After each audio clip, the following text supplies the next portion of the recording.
स्थान ओंकारेश्वर में सिंहस्थ के समय लाखों यात्री आता है।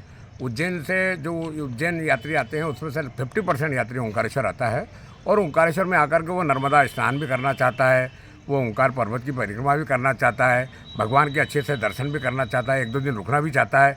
किंतु 2016 में लाखों करोड़ों रुपए की योजनाएं शासन ने बनाई और 1-2 महीने 3 महीने पहले से ही सारी योजनाएं के लिए अधिकारी वरिष्ठ अधिकारी अपर सचिव मुख्य सचिव आए और घूमे और फिरे और योजनाएं बनाई, 4-5 घाट बनाए, पुल बनाए और एक वो उसका ड्रम का पुल बनाया, बहुत सारी ऐसी करोड़ों रुपए की योजनाएं बनाई। पर जब सिंहस्थ चालू हुआ उस समय हमारे यहाँ के तत्कालीन कलेक्टर महोदय और तत्कालीन एसपी साहब ने यहाँ पर यात्रियों को स्थायी बस स्टैंड जो बनाया था वहाँ पर से उतराए, ऑटो में बैठो, पुराने बस स्टैंड जाओ, पुराने बस स्टैंड पर लगे हुए बैरिकेड से सीधे मंदिर जाओ, दोनों तरफ बैरिकेड से बाहर नहीं निकल सकते। गांव वालों ने पानी पिलाया, गर्मी का समय, माथे पे भजन और रास्ते में मूद भी रहे हैं क्योंकि कहाँ जाएंगे, ना शौचालय निकल सकते ना मूत्रालय निकल सकते। तो 4-5 घंटे में जब वहाँ मंदिर पहुँचेंगे तो उनकी हालत क्या होगी। बिना नहाए धोए मंदिर गए, मंदिर से निकले झूला पुल गए, झूला पुल से निकले ममलेश्वर गए, ममलेश्वर से निकले और सीधे बाहर बस स्टैंड पे पहुँचा दिया और बाहर हो जाओ। ऐसी व्यवस्था है तो कोई मतलब नहीं है सिंहस्थ की व्यवस्था करने से। इससे तो यात्रियों को आने ही मत दो। यदि आप करोड़ों रुपए, लाखों रुपए की, अरबों रुपए की यहाँ पर योजनाएं बना रहे हैं तो उसका लाभ यात्रियों को लेने दो, भक्तों को लेने दो, लोगों को घाटों में नर्मदा जी में स्नान करने दो, धर्मशालाओं में ठहरने दो और ओंकार पर्वत की परिक्रमा करने दो। यहाँ के जो रोज़गार करने वाले छोटे छोटे लोग हैं उनका भी रोज़गार हो, ऐसी व्यवस्था होनी चाहिए तो मज़ा आए। नहीं तो वो वहाँ केवल व्यवस्थाओं के नाम पर खर्च करना और उसका कोई भक्तों को लाभ नहीं मिले तो ऐसे व्यवस्था से कोई मतलब नहीं है। हम सब इसका विरोध करेंगे और अब की 28 में यदि 16 की पुनरावृत्ति होती है तो हम नगरवासी पुनः नगर को बंद रखते हुए और उसका विरोध करेंगे। और जैसी उज्जैन में उस समय उज्जैन में घाट तक 2 व्हीलर गए, घाट तक सारे गांव के शहर के लोग गए। पहले स्नान में जरूर वहाँ पर प्रशासन ने प्रतिबंध किया पर शिवराज सिंह जी ने फिर उसको खुलवाया और कहा कि सबको जाने दो, जो जहाँ जाता है उसको जाने दो।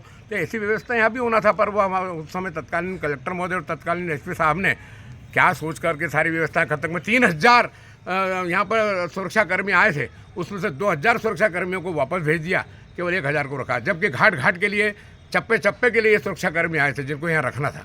28 की व्यवस्था किस प्रकार होना चाहिए? 28 की व्यवस्था इसी प्रकार से होना चाहिए कि हर वक्त को, चाहे वो देर लगे, दर्शन हो, घूमे, नर्मदा स्नान हो, दान धर्म वो करे, लोगों का रोज़गार वो चलाए, धर्मशालाओं में ठहरने की व्यवस्था हो, पानी बिजली उनको अच्छी तरह से पानी मिले, पेयजल की व्यवस्था हो, सारी व्यवस्थाएं इस तरीके की होना चाहिए। यह करोड़ों रुपए, अरबों रुपए के ड्रम का वो बनाया था ब्रिज, कोई काम नहीं आया, एक यात्री नहीं गया उसमें से। कम से कम भी उसका बिल बना हुआ 1 करोड़ रुपए से ऊपर। शौचालय भी जो बनाए थे पतरे के वो भी दिखे वो भी सब गायब हो गए। दवाखाने में जो व्यवस्था की थी कोई आप भक्तों को जो मूलभूत सुविधा चाहिए वो क्या चाहिए, उसको सुलभ शौचालय की व्यवस्था होना चाहिए। आदमी दूर से आता है, उसको शौच जाना है या यूरिन जाना है या जो भी, उसको सुलभ शौचालय की व्यवस्था जगह जगह होना चाहिए और वो उसको अच्छी व्यवस्था होना चाहिए, सफाई होना चाहिए, उसके अंदर पानी की व्यवस्था उसमें रहना चाहिए, कर्मचारी उस पर रहना चाहिए, चाहे उसका शुल्क लिया जाए, उससे भी कोई दिक्कत नहीं। ऐसी व्यवस्था यहाँ उस समय कई जगह बनाए पर कोई उपयोग नहीं हुआ, पत्थर के सेट से सब खराब हो गए, लोग पत्थरे भी उठा के ले गए और ऐसी व्यवस्था पक्का अभी बनाया जाना चाहिए। साथ ही दूसरी सबसे बड़ी बात यह कि ओंकारेश्वर मंदिर में जो दर्शन करने की व्यवस्था है बहुत ही सबसे घटिया, अपने कहें कि सबसे कमज़ोर व्यवस्था है। अंदर जाता है आदमी, छोटा गर्भगृह होने के बाद में भी अंदर जाने के बाद में वो धक्का मुक्की करके कि उसको बाहर निकाल दिया जाता है, वो दर्शन भी नहीं कर पाता है।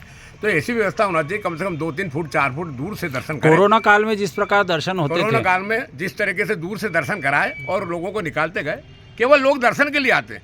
फूल बिलपत्र चढ़ाना, जल चढ़ाना इतना महत्व नहीं रखता है, केवल दर्शन के लिए आते हैं। जो दूर से आने वाले हैं वो केवल दर्शन चाहते हैं, पर वो व्यवस्था क्यों नहीं कर पा रही है ट्रस्ट। इसमें समझ में नहीं। सामने जूना महल है, इतना बड़ा ले रखा है, कम से कम 20 साल हुए उसको लिए हुए, अभी तक उसका कोई उद्धार नहीं हुआ है। यदि उसका उद्धार हो जाए, सामने से सुखदेव मुनि का गेट छोड़ा हो जाए तो लोग बाहर से ही दर्शन करके और आगे बढ़ते जाएँ। अंतिम मेरा प्रश्न है कि बैठकें होती है, जनप्रतिनिधि, मीडिया और संत समाज, इनको विश्वास में आज भी अधिकारी नहीं ले रहे हैं।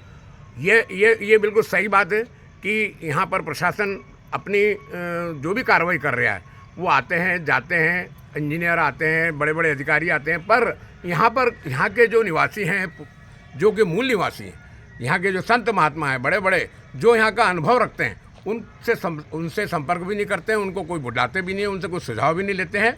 ये बात गलत है। यदि प्रशासन, क्योंकि प्रशासन में सभी जो लोग आते हैं वो केवल 1 साल 2 साल के लिए आते हैं, उनको 50 साल की हिस्ट्री तो यहाँ की मालूम नहीं रहती कि यहाँ पर कब कौन से मेले में भौगोलिक स्थिति भी भिन्न है, का कोई ज्ञान नहीं रहता है। तो वो सारी व्यवस्था है। ओंकारेश्वर मंदिर की जो पहले इसको धूली धारी कहा जाता था, इसलिए कहा जाता था कि पूरी सफ़ेद पुता हुआ और 100 साल 150 साल पुराना नक्शा फोटो है।